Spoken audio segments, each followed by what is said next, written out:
বিভিন্ন ছদ্মবেশে সে এই অপকর্মগুলো অপরাধ করে।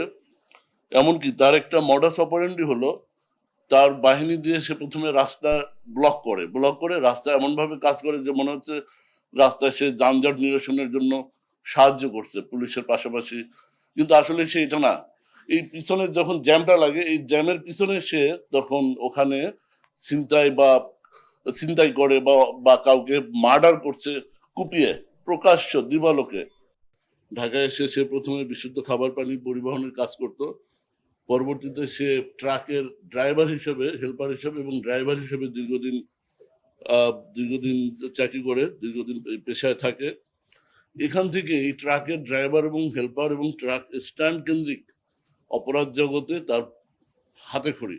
সেই ট্রাক স্ট্যান্ডের চাঁদাবাজি, মারামারি, এটার মাধ্যমেই সে এই অপরাধ জগতে সে নাম লেখায়।